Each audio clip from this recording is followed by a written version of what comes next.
Ko vela hian mi khol kani o ka ngai thin mang e ka chung te chu ka cham chung in buai na tin reng ten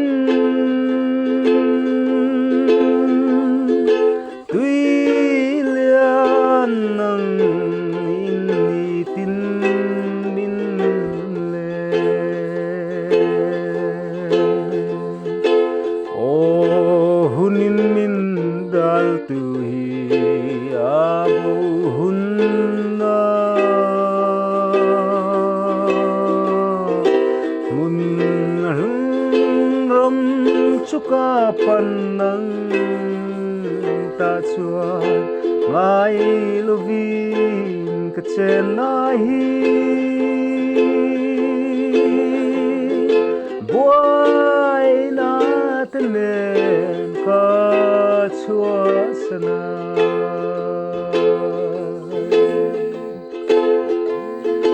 kalal ram chuan ni ngai lo a mel that nai kho pui chu ngai ro rel na lal thu thenga thui phak dari moi ten da bo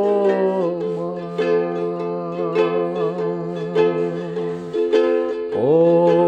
hunin min dal tu hi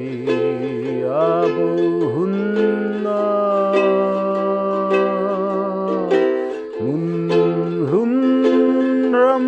chuka panang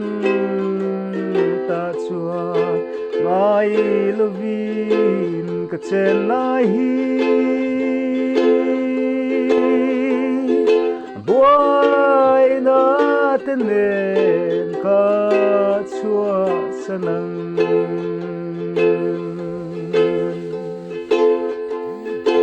lungai dari thang vel tele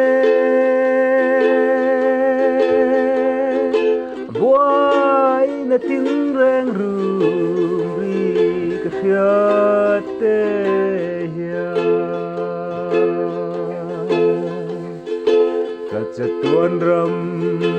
min ngai zual tir thi ka pa mel ni anga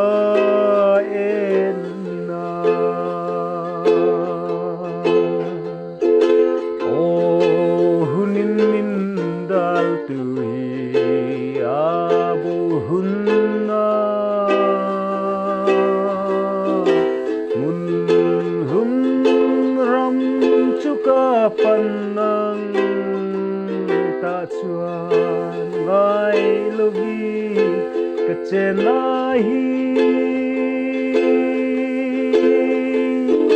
boy na tenen ka chua sana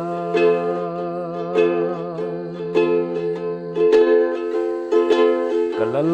ram chuan ni ngai lo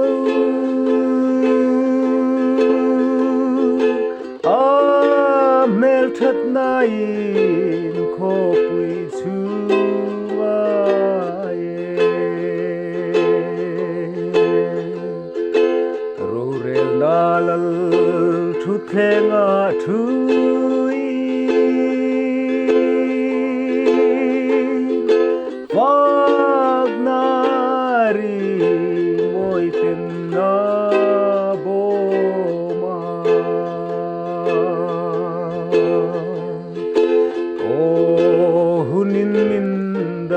tu hi abo hunna hun ram chuka panna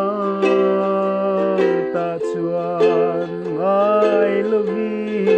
ka chen na hi